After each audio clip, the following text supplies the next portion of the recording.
Hello everybody, welcome. I am joined by Tony and Millie from UK Games Expo for the Ultimate Gamer's Guide to the show. Guys, welcome. It's great to have you back. Well, thanks very much. I'm not sure how ultimate it'll be. Oh, come on. This is your baby. It is, but we're, 82 days out? Mm-hmm. So there's lots of things. Depending on when this goes. Embargo. Time of recording, we're 82 days out. So there's, there's plenty that's in the flux now as companies start to put all of their schedule together, what they're going to release, what's going to come out, and what they're going to do. So lots of exciting things to do for gamers and families. Mm-hmm. And of course, I think this time we're concentrating on the gaming Illuminati. And if you're wondering who that is, that's you. Okay. If you have found this on the internet. Yeah. So, what should we say? Show is May 31st to June 2nd. Mm-hmm. So just get that to you.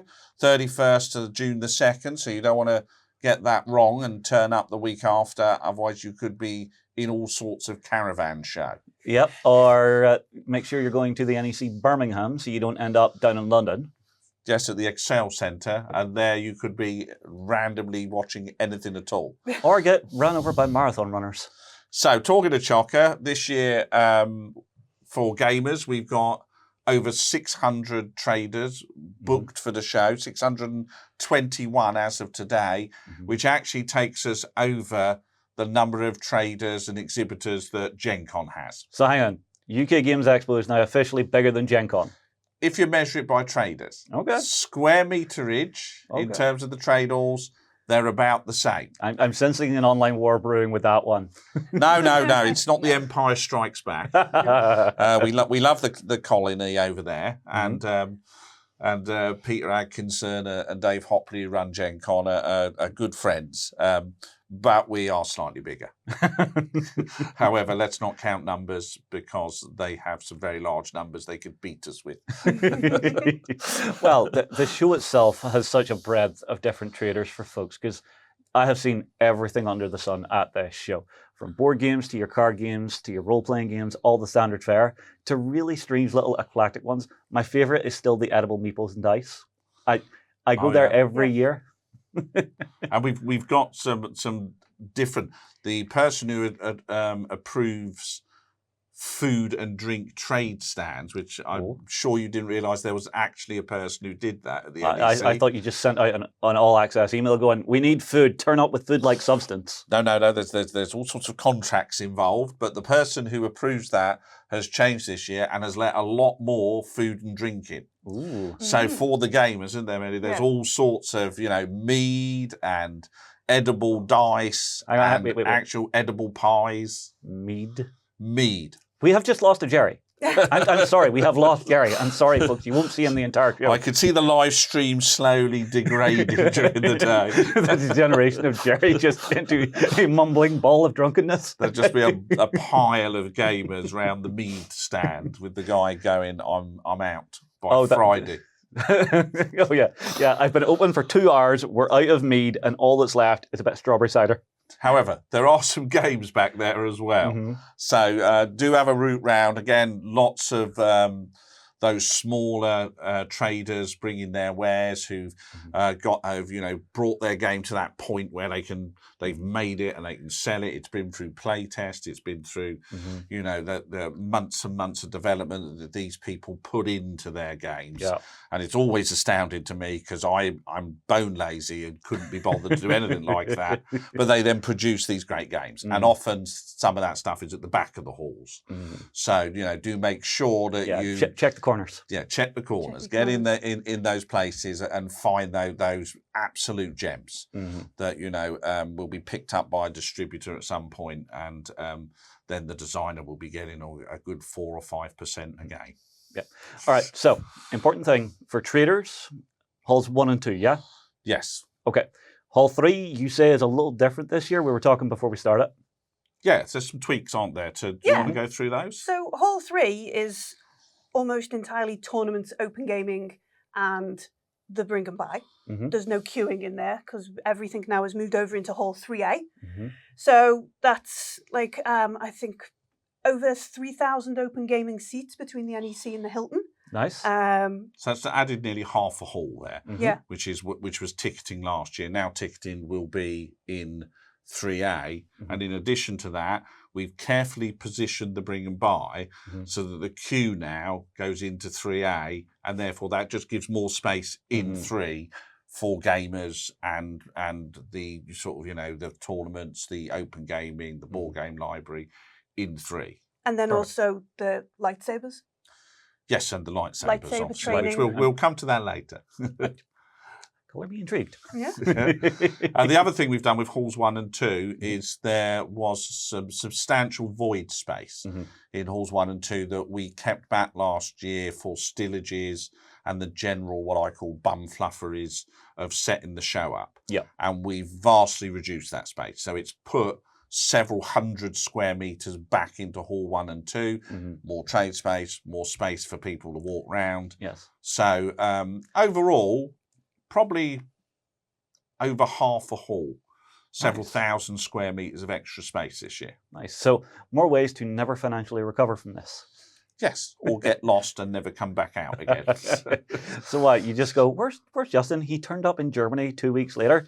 I think someone stuffed him in a cargo container and he got stuck because he thought it was just, you know, more stuff to buy. Well, sometimes we just scoop up casual gamers who didn't get out in time and they end up in so the, that's in how the you get big your rubbish volunteers. skip. We just scoop them up in the tip. They go, well, we go, well, we can use them next year when we unpack. Yeah. Well, I mean, the traders that turn up, such a vast variety. It's always one of my favorite things because myself and the rest of the team, we will be running around, we will be filming. So be prepared. If you're coming along and you're running a stand, I may shove a camera in your face hole. He may well do, and then ask you all sorts of questions, which you'll be delighted to answer because you've been spending months prepping for this opportunity. So do take the opportunity for that it goes out on the live stream, and then we're looking to use those streams again through the year as content for UK Games Expo's website. So take some time, prep a little bit, think about it before you turn up. Yeah, just as you will with your show preview, which will be happening on the Thursday. So if you're trading, remember, you can come to the show preview, book your table there, and that's the first chance for the press and the illustrious guests to come and quiz and see and film what game you've got before the general public descend on you and buy it all. Yep. Yeah, like a cloud of locusts picking the land bare before them. It is. There are always a group of traders on the Friday night who are panically driving home to get more stock. And yes, God bless you for doing that. It makes their day. It does panic them. But, I mean, there is always plenty of good stuff to buy. And there's plenty for your seasoned gamer to get into. So I don't know what your shtick is, but if you're into collectible card games, if you're into board games, tabletop, doesn't matter what it is, there is something for you at Expo. And the one thing that I always say that I love about Expo is whenever a trader is coming along, the stand is generally built more to give you a taste of the game and a taste of the world rather than just being a shop. Yes, absolutely. That is something I adore. Absolutely. Come onto the stand, Sit play down, the games, talk to the people who've made it. That's all part of the experience. Okay, now, speaking of the experience, we're talking about the experienced gamer coming along. Obviously, some of them are going to be the hardcore players that are going to want some tournament fun. Now, I know you guys provide a lot. Anything in particular standing out? Oh, how about the first time to play in a Lorcana tournament in the UK? Ooh. I keep seeing that one, and my missus keeps seeing that one. It's just like, Justin, bye-bye. Buy it now. Yeah, so you've got that. You've got the standard, well, for us are now standard of the board game tournaments run by Mind Sports Olympiad. And so that's going to be your whole range of tournaments you can play in Terraforming Mars, Wingspan. The guys from Mind Sports Olympiad tell us what's popular. And then they put a schedule together and all those tournaments are running. And of course, you've got the Mills, you've got the two big ones with big prizes, which are Catan. So the Catan World Qualifier. Where is the final? It's to be announced. It's to be announced. To be announced. Somewhere sexy, I believe. Somewhere is the sexy. official sort of- Ooh. But yeah, so that's the world qualifier. If you're not sure, if you're not already in the world qualifier, that's okay, because if you come on Friday, you can join the qualifier for the world qualifier. So you can qualify for the qualifier on Friday. And then So play on you Sunday. can come in as a walk-in. Yes. You come in as a absolutely, walk-in turn and up. end up being shipped somewhere around the world, second-class post or parcel post, That's better than how for we the travel. Catan qualifier. And the other one, of course, is Carcassonne. Carcassonne. Yeah. Carcassonne or Carcassonne? Carcassonne. Carcassonne. And what are that? Is that world or UK or? That's the UK championships, and then we meet the winner because they come and see us when we go to Essen in Germany for the world final.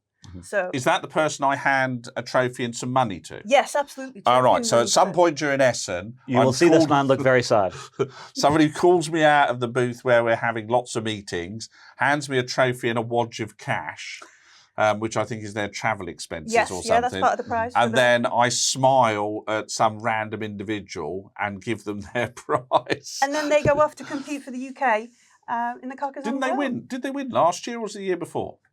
I believe it was 23. We had a winner. We had a winner. Absolutely Yeah, winner, yeah. we are the world champions. Hey. There you go. Never mind 1966. We're updating. So, and of course, the other thing, it depends. And look, if you're a hardcore gamer, and I mean proper hardcore, not these Johnny-come-latelys with their board games and their War Machine Awards and their Games Workshop and all this. My heart. We're talking DBMM.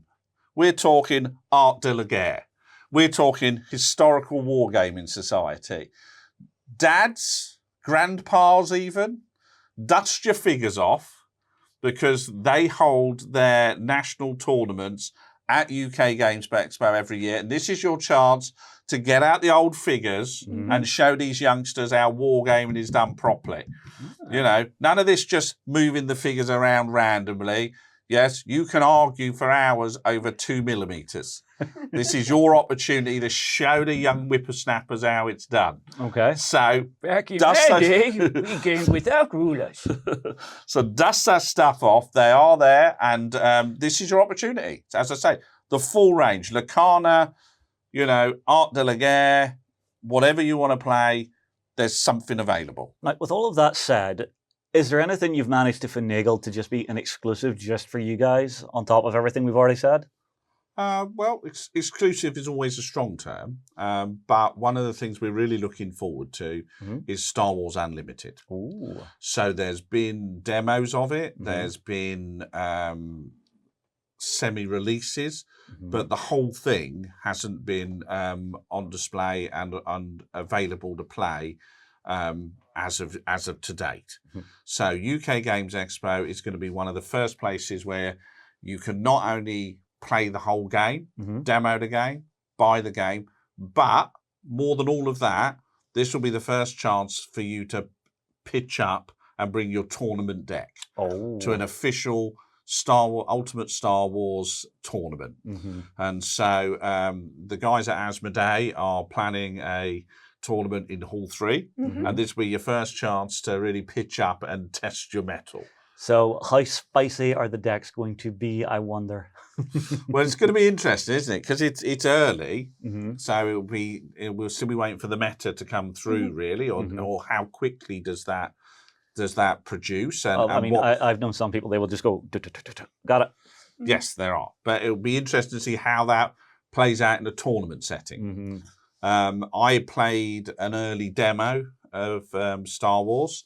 In fact, I was nearly stopped leaving with the Princess Leia standee cutout, which apparently was not a gift. Had you just watched the Great Tour or the Grand Tour?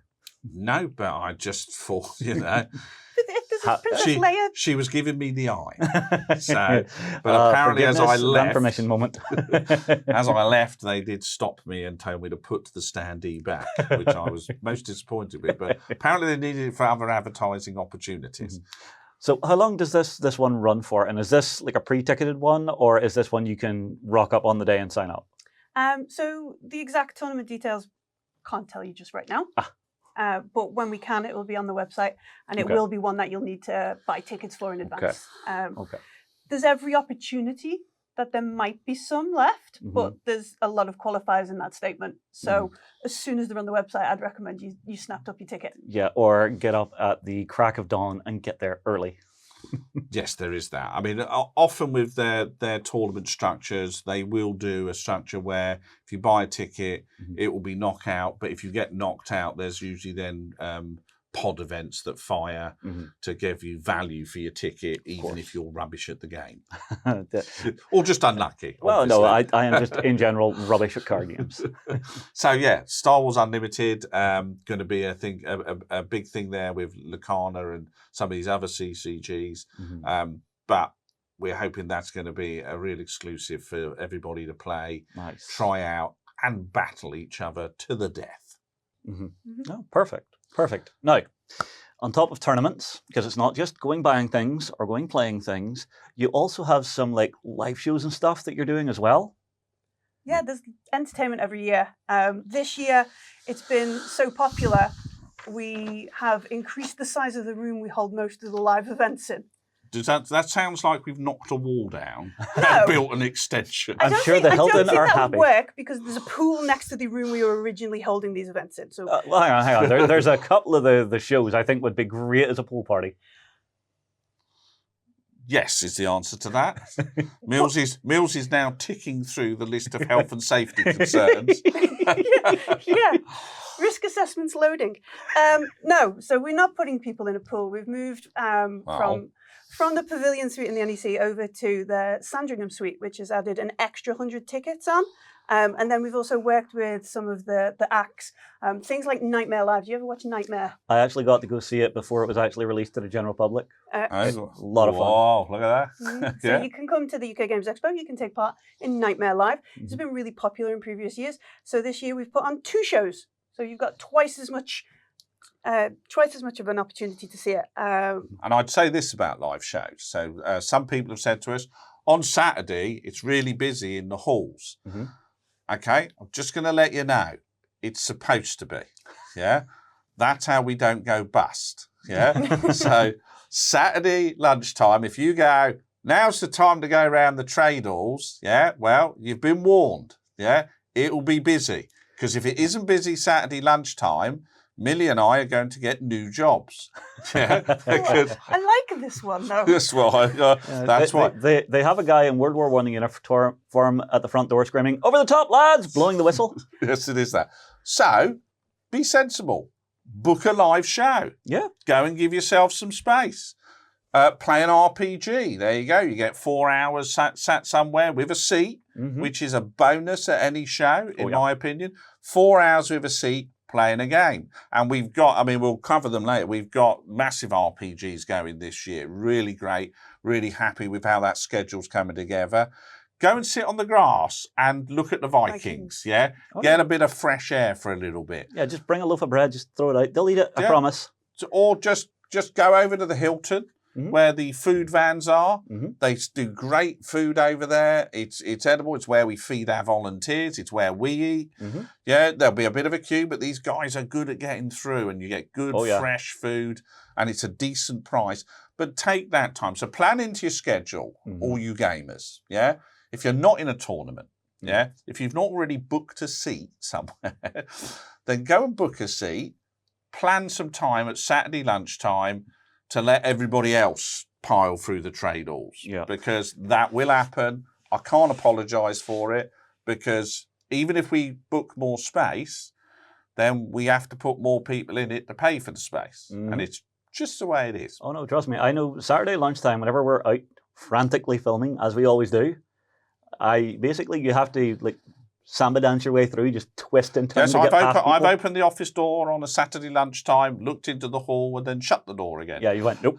Yes, very much like one of those role-playing scenes where you open the door, see the gelatinous cube, the Balrog, and 2 goblins, and go, nope. I don't care what chest is in there. I'm not going in. All right. I am enjoying this conversation because obviously I previous years have almost exclusively done the live shows, which I'm like, no, this has been a wonderful live show. I've seen No Rolls Barred. It's been very funny. Thank you very much. Yeah. Yes, no rolls barred. Ah. No Rules Barred are back this year. They're doing 3 live events, and one on Friday, Saturday, and Sunday, around about lunchtime on some of them. There we go. Again, in the bigger room, which is air conditioned and lovely. You can see these folks. They have a And it's over by the Hilton, so you can pick some lunch up on the way. Yeah. These are all key gaming tips, and really, I know I shouldn't even be telling you because you'll have already figured it out because you're gamers. But we just thought we'd mention it. What else we got? We've got 50 years of D&D. Mm-hmm. So, big event in gaming. Yeah.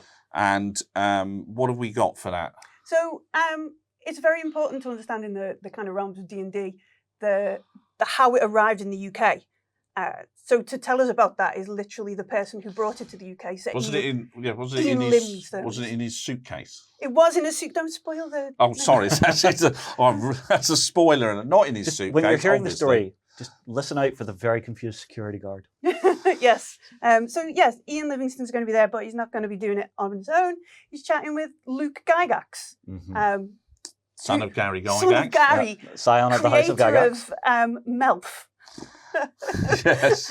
And he's, so they're going to be chatting on the stage in front of you guys on Sunday. Oh, yeah, of course. We'll be live streaming it. Telling you all about it. If D&D is not your thing, you could go and see The Magic of Terry Pratchett. I was very excited to hear there's going to be a Terry Pratchett. So what's that about? I have to say, Terry Pratchett is not something I'm familiar with. It is one that I have tried to break into, so this might be my chance. So Mark Burrows, the chap who's also done the... Slow down, get my words out. Mark Burrows, who has done the autobiography for Sir Terry Pratchett, talks about how Sir Terry went from being a journalist and discovered the power of telling stories. How he became this worldwide best-selling author, but all of the industry, or the publishing industry, kind of scoffed at Sir Terry for writing fantasy and science fiction. Mm-hmm. That's not real. Yeah, hundreds and thousands of books, best-selling books. Mm-hmm. And it's that kind of story that Mark shares about Sir Terry. And then finally his battle with Alzheimer's. Okay, so, we should probably go along to that, Justin. Well, again, for me, it's a world that I've never had the chance to properly get into. I have tried, but this might be the best way to break into it, to actually get past those barriers that I always have whenever I'm trying to get into it. So maybe something for you if you've been thinking about it. It's a wonderful, wonderful show that Mark is bringing, and it sort of talks to it's very familiar. We're talking about RPGs and we're talking about board games, and everybody's like board games and RPGs, and it's the same sort of story that Sir Terry was a bestseller around the world. Board games now can't move and shake a stick. Yeah. I mean, the other ones we got, of course, John Robinson in the Dark Room. Oh. Now, we've increased the size because he sells out so quickly. Mm-hmm. To be honest, I think we could put him in a couple of thousand seats and he would sell it out. And, of course, Sir Ian and John Robinson doing Death Trap Dungeon. Mm-hmm. But this one's a 90-minute special. Oh, and just in case you're wondering, Sir Ian will be there. We have contractually tied him using rope, chains, and other bondage equipment to ensure that he doesn't go off to the football. Collar, just you see him walking out. Everything, yes. And he promises that he will be there this year to do the Death Trap Dungeon one, and we're really looking forward to that. And it's a 90-minute special. 90 minutes special, yeah. 90 Excellent. Minutes. So live shows, lots of, and just take advantage of them. And the fact is, some of these you won't get anywhere else in the world because nobody does them. And some of them you'll get at Fringe and you'll get at other comedy festivals, but you'll pay 3-4 times the price. Yep. Yeah, your expo ticket subsidises this. So we subsidise it so that you can get in and see it. And you know what? Just pay him. Tom Crosby, the performing nerd, is so great. Brilliant. So clever, so funny. Well worth, the few pounds it is to go and sit in a seat during the sort of lunchtime rush. And really, see quality comedy and quality, I mean, for him, I'm not sure it's magic, is it? I mean, no, he says it's absolutely not magic. It's what he does with Rubik's Cubes, mate, My wife's amazed. Well, a question then. So I assume people can go and pre-book their tickets now. Mm-hmm. Yes. In fact, again, I would suggest you do. Yes. Well, again, that was my suggestion. Stole the words right out of my mouth. So no, you also do some RPGs as well. We got a couple. Just the smidge. biggest RPG schedule in the UK. That's all. That's it. Yeah, so I think a lot of folks don't realise how big the RPG schedule is at Expo. The schedule's not even complete, and already we have 50 GMs taking part in it. There's 1,000 seats up for grabs if you want to try an RPG. And that's only going to get more in the next couple of weeks. I mean, we're looking over the next 3 months to double that. Yep. To give everybody a chance. And this year we've got a couple of really cool epic games. So an epic is where rather than 6 of you playing, there's 100 of you playing in the same game. 100 of you playing. So you're all playing towards the same goal. Yeah, and so we've got one epic like that, which is Evil Genius's Highlander, and you will play in that, and it will play down to there can be only one, Justin. Oh, I see what you did there. Yeah, see what I did there? And that one will be winning a replica sword, which we've. Hi, Warren. Sorry, I'm sick today. I have something to. Yeah, no. I'm sorry, buddy. I don't think you'd have to be sick because it's actually in the evening on Saturday night. Oh. Yes, so it's a Saturday evening at the Toot Suite. So this will be at the NEC, not in the Hilton where we normally hold it. We needed a bigger room. We've got the big 10, 15-foot screen in there that used to be outside your stage. We've nicked it for the Epic. So it's a real... If you've not played an Epic and you've played RPGs, or if you've not played much RPGs, Epics are great. They're reasonably simple to play, but you're interacting with every other table. Yeah, you're all working towards the same goal, except in Highlander, there will come a point where it's choppy the head off time, and preferably not yours, so that you can be the only one. T-shirt? Yes, choppy the head off. So we've got one of those. The other one we've got is Dragonbane, which is Free League. Yes. So this is an old. You told me this. Yeah, this is like 40 years old, or 20 years old, it's quite or an 10 old years. Swedish, It's old. Yeah. It's an old Swedish role-playing game called Dragonbane, which was redone for English. Yeah? And so what they've done is something called the Sinking Tower. So do you want to describe it? So you're all adventuring parties. This mysterious tower appears, and you've got a limited amount of time to get in, solve the puzzles, survive the fights, get the loot, and get out before everybody else.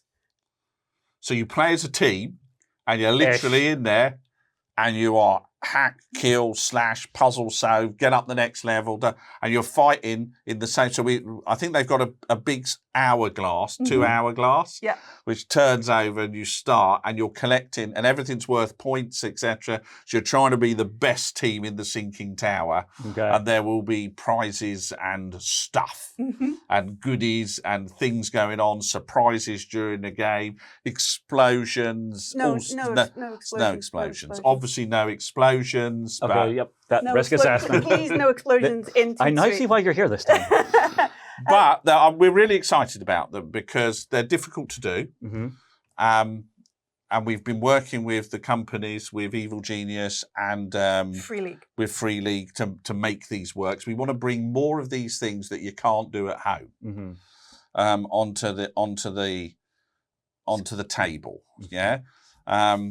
We are limited. The tickets are limited. Yeah. We're aiming for about 100 players in each, but they will sell out quite quickly. Well, especially after this goes out. Oh, well, after this, they'll be gone. Gone. Yeah. But you may find they're half gone already. So I would, encourage you to put that in your schedule, to do something that you can't do at home. Yeah, I've played in some of these things in the US at Gen Con, and they're real experiences. They're, things that you remember. I remember playing in the largest Catan world game in the world. I remember playing that in the US, and I've played in some of the Pathfinder specials. Yeah, and they are quite an experience. And then what else have we got? RPGs. So if you want to try something that nobody else has played, Cubicle 7 are going to be giving everyone the opportunity to take part in Broken Weave, which is their new setting. Yeah, so 5th edition. 5th edition, but there's like a unique spin on their world. It's a hope punk is what they've called it. Hope punk. Yeah, so it's all quite apocalyptic, but you all have to work together. But it's a hopeful apocalypse. A hopeful apocalypse, yeah. I could see that. I would be hopeful that I don't die today. Yes, that'd be one thing. Well, Yes. yeah, the Titans March is pretty much that. So one of the scenarios they're running is there's a huge Titan, which I think if we're talking to dedicated gamers, they've all got the idea on what a Titan might be. It's a great big honking machine, and you have to work with your party to stop it before it crashes into your haven, which is your home of hope, and save the team, or don't. Yeah, That's what happens in RPGs, I'm afraid. Well, I mean, I would look at it and go, yeet. Well, you're heroes, so maybe not. Nope, I'm not. Okay. And if those sorts of events aren't for you, then they are just a myriad of RPGs, from Honey Heist to Everyone's John, to D&D, to Pathfinder, to Call of Cthulhu, to Alien, to Dungeon Crawl. Dungeon Crawl Classics, Yeah, Dungeon Crawl Classics. So, and if you're sat there and going, oh, I'd like to play so-and-so, well, come and GM. Yeah. Yeah, GM submissions are open. There's lots of support for you.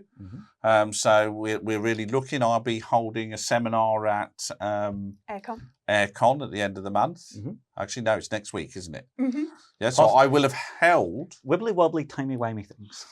I will have held a seminar at Aircon where we're introducing new GMs. And we want new GMs to come. Some of the questions we've got from gamers are, do you have to do D&D? No. No. And if you don't see the game that you would love people to be introduced to, volunteer. Well, yeah, that's we'll the support you opportunity. in that. If we think people will play it, then we want to put it on. So you don't have to be a professional GM either. That's the other question we get asked. Like, do I need to hit a certain standard? And the answer is no. If you're confident enough to give it a go, give it a go. We'll give you a go. Yeah, and we'll support you in that. And see, we've even got now a library of scenarios. So if you want to do it, but you've got that common thing is, well, what do I run? Yeah. Contact us. We've got a library of scenarios we can give you in different systems, which is going to grow every year. And we can provide you with a scenario which is tailor-made for conventions. Well, there's one that Jerry found recently. Apparently NASA have done a D&D adventure you might want to look up. Yeah. Have they? They have. Is it copyrighted? I have no idea. It is NASA. Right. Is it about not going to the moon? Well, no, apparently they've written up so that you and your party just wake up in a new world. And you have to figure out what the hell's going on. Ask Jerry when you see him That over at happens to me Pint. Saturday morning. All right. That is chock full of stuff so far. Have we missed anything? Well, you Lightsabers. did want to talk about the lightsabers. Yes, this one had me curious. Can I please run around and hit Warren with a lightsaber? Well, you can do that anyway. I mean, you can hit Warren Yeah, with but anything the you cops like. might turn up. But no, there is a structured opportunity to beat Warren to death. I imagine the Naboo Temple might not put it that way. But you give him a tenner. but no, So the Naboo Naboo Temple. Naboo Temple are coming. They're going to be in Hall 3. We saw them at To Boldly Game. We met them when we went to the Space Center event. A really lovely bunch of folks. They are costumed. They are one of the Licensed, so it's proper Star Wars They costuming. have insurance. And yes. you can get there early, sign up for one of the sessions. They do kiddie sessions where you can do lightsaber training, and then they do grown-up sessions where you can do lightsaber training. But it's proper sword training. Yes, proper So they're teaching you forms. how to use a sword. And then also, there's quite a cool moment where they get all the kids to do a force push, and then the Jedis fall over. But people were coming out, and it was like proper exercise, which is where I ducked out. And went, well, no. But because people were coming out, and they proper put through your paces and teach you some stuff. But they book out really quickly. So we found that the Space Center, when we were there, I was on the booking desk with Tess, and we booked through every session within an hour. The whole day was gone. Damn. So if you want to play Naboo, lightsaber, temple-y, stabby, it's free. So it's not a cost. It's just part of your expo ticket. See, look, this value gets better and better. Yeah. So, but you need to go and book it. So one of the things to do is arrive, go into Hall 3, find the Naboo saber people. So what, they and don't have a get your- Jawa signing people up? Well, they may have. They may have. That's how I do it. Oh, they've got all sorts of things. Yes. No need for insurance with that one. Houdini. Starship Simulator's still there. Living History Village is there. 10th anniversary Darkroom to your dice. So, and then that's without the myriad, the acres, the thousands of square meters of just gaming goodness you can go and play. Well, I think that is about as ultimate as you're going to get for the Gamer's Guide to UK Games Expo. Everybody, drop your comments below. Is there something we missed? I don't think so, but you can tell me I'm wrong and that'll make you feel good. We'll move on and we will see you at Games Expo. Go ahead and check out our other content on screen now. And while you're at it, why not hit subscribe and remember to ding our dong. Go on, you know you want to click it. Go on.